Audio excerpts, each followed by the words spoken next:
Welcome to A Perfect Touch. I'm Jeanette.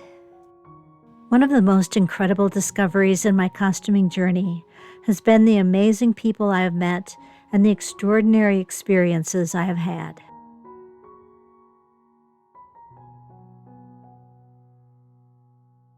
One event I had organized was at the Biltmore Estate in Asheville, North Carolina, during their Titanic movie costume exhibit in 2018. Everyone went all out in their costuming for our champagne cellar dinner, our Biltmore House tour, and our royal tea.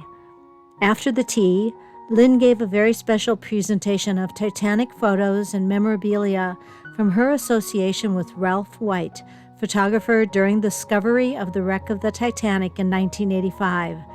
As a special surprise to our guests, Rochelle Rose, the actress who portrayed the Countess of Roths in James Cameron's 1997 movie, joined our event. Patrick graciously agreed to let me costume him as Captain Smith, which meant study of the White Star Line uniforms as I sourced the correct insignia and buttons and stitched braid on his coat. But I didn't do the hard work because although the event was in mid-April, I had planned the event the previous October, and Patrick grew the appropriate Captain Smith beard.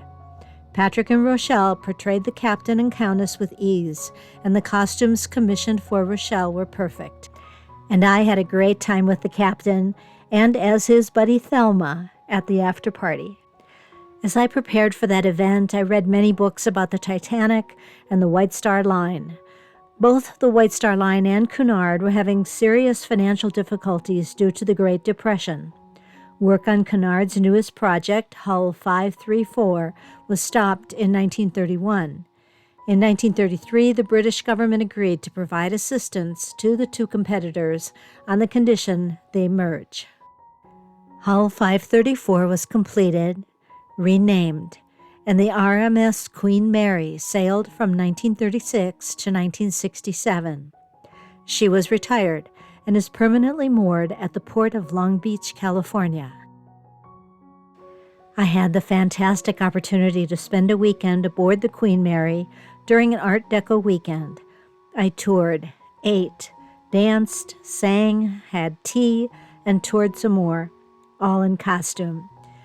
The evening I dressed in my Miss Phryne Fisher gown and shawl and stood on the deck of the Queen Mary. I dreamed that one day I would stand on the deck of the Queen Mary too, also in costume. That day was to come in May of 2020, but after a year of planning, the trip was canceled as Cunard, the Queen Mary II, and the rest of the world dealt with the world health crisis. Fast forward to summer 2021, when I learned of Ahoy Vintage Cruises. They were the organizer of 3 cruises on the Queen Mary II with limited attendees but unlimited fun, and all in costume. 1920s, 1930s, and 1940s are the themes of the 3 transatlantic crossings from Southampton to New York City. By October 2021, I had my deposit paid, my confirmation and cabin assignment, and I'm so excited to think the dream may finally happen.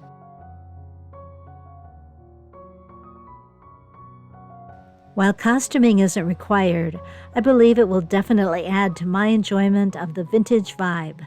My 1930s fashion experience is very limited. I have a 1930s dress made from a retro 1933 Vogue pattern.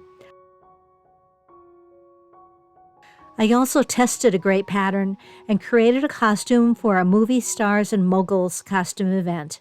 I was Polaire, the French singer and actress who brought her pig when she visited the United States.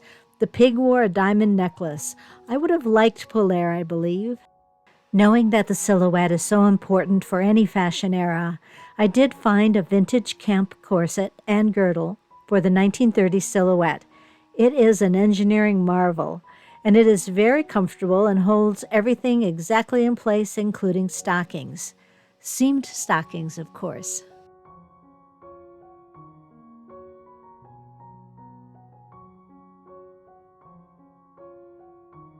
I began my research into 1930s fashion with a book by Stella Bloom called Everyday Fashions of the 30s, as pictured in Sears catalogs.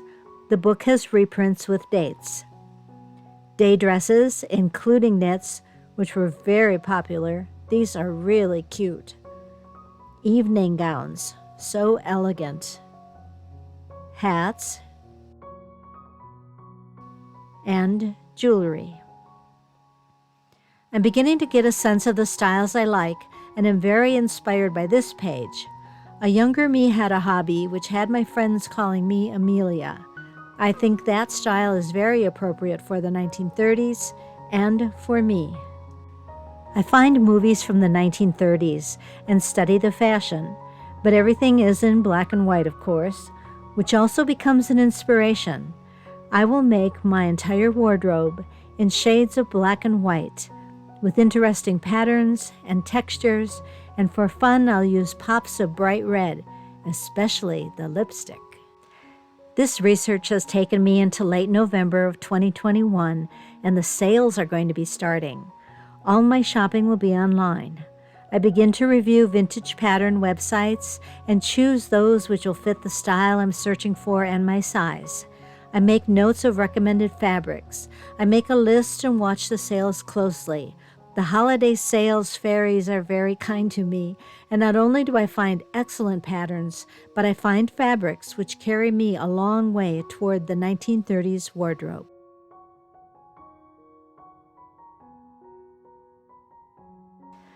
From Mrs. Depew on Etsy, a 1930s bra and tap pants, and 1930s slip.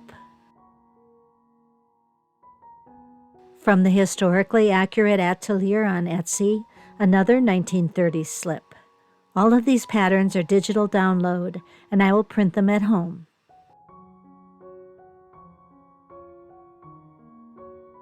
There are several days in London before we sail. One of those days is to be a tour of Highclere Castle. I will want to be very comfortable for that day and decide on a 1915-1916 fashion. I'll use these patterns from Silken Thimbles and have already made the mock-up which I used for my whimsical witch costume last October. For an overjacket, I'll use the 1915 jacket from the Vintage Pattern Lending Library. I have an ivory raw silk fabric and soutache buttons from Facebook de-stash groups, found a cotton printed with London signage. Also from the Vintage Pattern Lending Library is this extremely wonderful 7-piece 1930s pattern with 2 coats, a hat, and day and evening dress patterns. The paper patterns from the Vintage Pattern Lending Library arrive, and I've already used the hat pattern in my Gunny Sacks holiday ensemble. Amy is an extraordinary costumer, and we have attended extraordinary events together. She has a collection of patterns and graciously loaned me one which is so stylish. I love the pleating on the front of the skirt, and the jacket is a wonderful addition. The pattern and instructions are fragile with age. The pattern is a light tissue without markings and shows the signs of years of being packed away. I gently open and iron the pattern pieces. They are now rolled in the paper that I will use to trace the pattern so as to retain the delicate tissue original. This pattern is a true treasure, and I'm looking forward to making the dress and jacket. Thank you so much, Amy. You are a sweetheart. It was perfect timing that Gina decided to de-stash some of her patterns, and I picked up these 2 Simplicity re-release of their 1930s vintage patterns. Thank you, Gina. Wearing history patterns are a favorite of mine, as they always fit me well. They also offer such stylish vintage designs. I purchased the pattern in a digital download for the modern 1930s Art Deco dress, and I'm looking forward to sewing and wearing it. I've previously purchased and sewn the Wearing History Smooth Sailing Trousers pattern.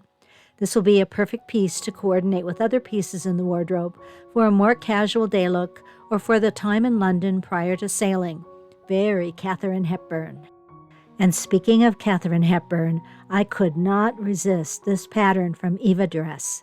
It is from an original 1933 Butterick pattern, and Katharine Hepburn wore the original suit in the 1933 movie Christopher Strong.